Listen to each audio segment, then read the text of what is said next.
today I wanted to sit down and talk about my first 3 months as a foster parent, the ups, the downs, the crazy, everything that just led into these first 3 months and how they went for me. Back in December, I finished my home study. However, I did not open my house until January 2nd because I chose to take that time to be off of work and with my family. So that's why I didn't open until January 2nd.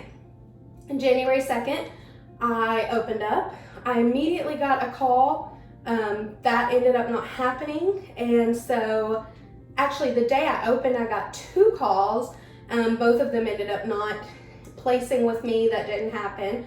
I had about 4 fall throughs in between those first 2 calls and then my actual first placement. So I did get a couple of calls in between those 4 fall throughs, but they would be for teenagers or an age group that I was not taking in my house. So for those of you who don't know, I do not take teenagers because I am a single foster mom and I'm only 24. So my house is not open to teenagers. My house is not open to preteens. I am strictly 8 and under. Up until here recently, my house was no one under 3, and that is just because I work as a teacher and I drive 35 minutes to work every day. So there were not any daycares in the area that had foster kid voucher spots for me to have a baby in. And so as a result, I can only take age groups that can come to school with me. So that is 3 up to about 10, 8 or 10. So that is my age range, is 3 to about 8 or 10. After the incident that we are all currently in with the way things are, I was actually able to drop my age group down a little. So now my house is open for younger than 3, and that is just because I am now working from home. So it has given me the opportunity to lower that age range a little bit. And by that I mean I'm not officially on paper open for 0 to 5 years old. I'm actually 5 to 10. However, I'm through a private agency. My caseworker and I are really good friends, and I was able to just tell her, hey, if you get a child anywhere between 0 and 5, I am willing to change my placement and take a baby as well now that I'm working from home. So that's where I'm at. That's my age range. So anyway, I had a few teenagers, but that didn't work out, like the calls about teenagers, and that's just not what I'm open for. So those didn't happen. And then I received 4 calls that were like almost placement, like we were getting down to the wire and it ended up falling through. I had several where it was like they were supposed to be coming at the end of the week, and the day they were supposed to come on, I get a phone call that they're not coming. I had one placement of 2 little girls that it came down to they were supposed to be there at 9 o'clock, and at 8:50 something, I got a phone call saying, hey, we found someone else, they're not coming. So it was a very hard time during that time where I wasn't getting placements and I was getting so close and I was getting so hopeful, and then I had these fall throughs. So fast forward, on February 14th, Valentine's Day, which I hate Valentine's Day. However, this one Valentine's Day, February 14th, 2020, will always stick in my mind because that was the night I got the call about my very first placement. And I came rushing home, getting everything ready for her. And, you know, in the back of my mind, it was just, she's not gonna come, she's not gonna come, she's not gonna come. Because I'd had so many fall throughs up to this point, I was like, it's just not gonna happen. And sure enough, at 5 o'clock, when they said they were coming, I hear just this banging on the door. I mean, so loud. I thought they would be quiet and shy and nervous, but no, she just opened the door, and when she came in, my house was her house, and it was just, we immediately clicked. It was such a great placement.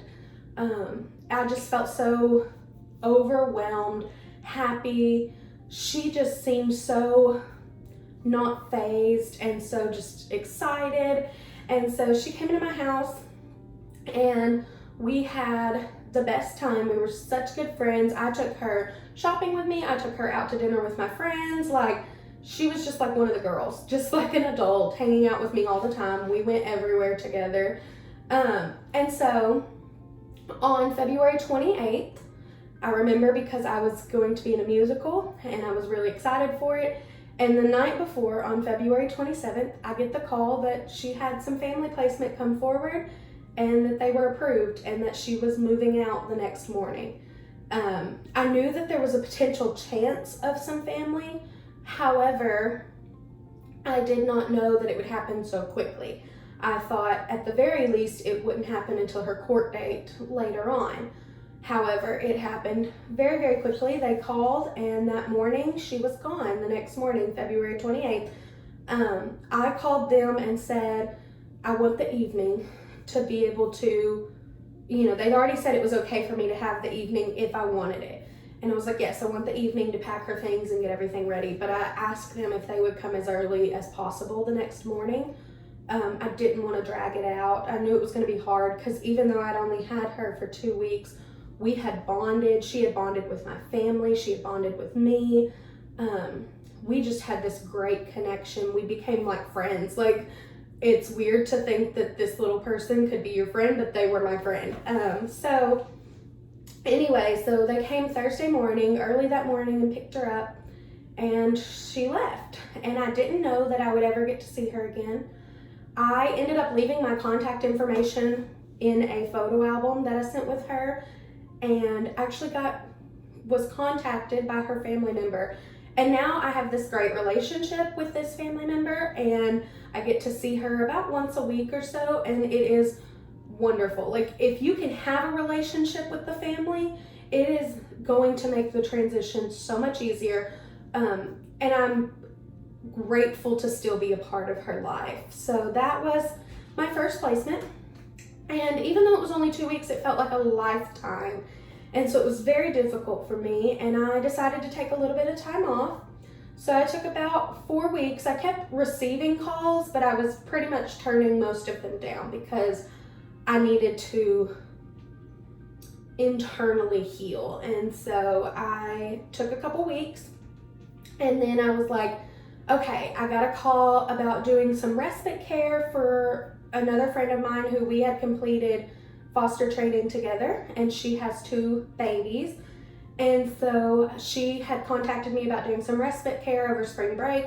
So I knew that that was coming up. So I really wasn't taking many placements because I figured I could wait until after spring break, and then I could start kind of taking more placements. So I knew that was coming up, so I wasn't really taking placements. And I get this call on a Friday night. They always say, like, you'll have a night, and I know my pastors talked about, like, DHS always called them on Wednesdays. They always get their placements on Wednesdays. Fridays seem to be my lucky day. All of my placements, even the respite one, came to me on a Friday. So, like, Fridays are my lucky day. So on a Friday, I get a call about 2 little boys, and they said, well, it will be a short-term placement until we can find something long-term, because we know that you're doing respite the next Friday, so it will only be for a week. And I was like, okay, yeah, that sounds fine. So I took this placement of the 2 boys, and everything started out great. They were really sweet, very respectful, yes ma'am, no ma'am, very sweet boys. However, as it progressed, there were some behavioral things that were not disclosed from the former foster mom. So this was a transfer from one foster family to mine. And there were some things that were not disclosed from the former foster mom. And those behavioral things started to come out in my house. There were things, and I don't want to say this as like a scary story for other people, because I've had wonderful experiences. And even the experiences I had with those 2 boys were wonderful experiences. Like, they were some of the most loving and gentle and sweet boys on the planet. But they did have some underlying behavioral issues, and that is a result of the environment that they grew up in and the way that don't want to say the way that they were raised, because I got to talk to their biological father, and I don't think that he was very respectful. He was very adamant at reminding them to treat the nice lady who is taking care of you, treat her nicely, blah, blah, blah. So he was very supportive and very nice, and I think it was just a underlying confusion, frustration, And when you're a child, it's hard to tell someone that you're confused and frustrated. So instead, you just get angry and you throw things, or you kick down doors, or you break things, or, there are just not many ways that you can get that emotion out. You scream. Sometimes they scream, and, that's what was happening. I'm a very passive, soft, not very loud kind of person. Even my parenting style, as a parent, I'm not a yeller. I'm not a stern, loud, you need to do it this way kind of person. I'm a little bit more free-flowing, and that's just who I am as a person. That's how I am as a teacher, and that's also how I am as a parent. I'm not a super stern, like finger-wagging kind of parent.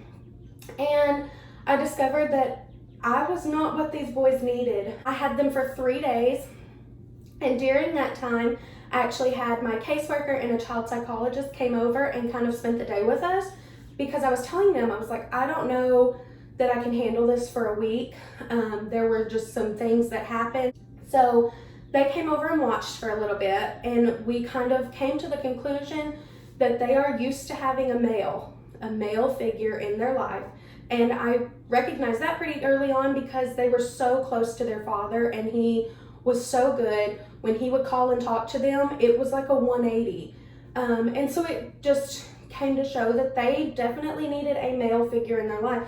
And I'm not saying as a single mom that you can't raise boys. I think a single mom can raise boys all day long. However, these particular boys were used to a strong male figure in their life. And so we came to the conclusion that they needed a 2-parent household. We came to the conclusion that I was not the right household for them, that they needed stern, strong, male and female figures in their life, and that's just not who I am. So they left me after only 3 days, and we had a great breakfast together. We talked that morning. I sent them with a bunch of toys and clothes, and even only having them 3 days, when they left, they both hugged me and said, "We love you, thank you." They were just very sweet and very appreciative. And, it wasn't oh, these boys are bad and they needed blah, blah, blah, or, oh, I'm a bad parent, blah, blah. It was a matter of they needed a different type of parent than what I could give them. And that's okay. Sometimes that happens. That was my second placement. And then I did respite with the babies. I call them the baby boys. And they were with me for 3 days, 2 nights and 3 days, yes. And oh my goodness, I just fell in love. And I had already known them a little bit through church, because like I said, it was a friend of mine who we did the training together. So I kind of already knew them a little bit, but oh, they were just precious. I had such an amazing time taking care of them. They were so sweet, so loving, just dolls, absolute dolls. And so that was my last placement that I've had, and that was back in March the 28th, I believe, was when I had them, around that time. So it's been a while since I've had a placement. I've had a few calls here and there, but they both have fallen through and it didn't work out. But I am in a season of waiting. I'm in a season of being patient. I spent the other day praying in the foster room and just praying for the next child, praying that God would give me some answers. Sometimes it takes some time and sometimes it takes waiting, but I can promise you, if you just continue trusting God and continue in prayer, it's all for a reason and it's all for a purpose. And so that is what I wanted to share with you today. That is my first 3 months as a foster parent. I hope to encourage you in some way, and I will see you again on Thursday. Bye.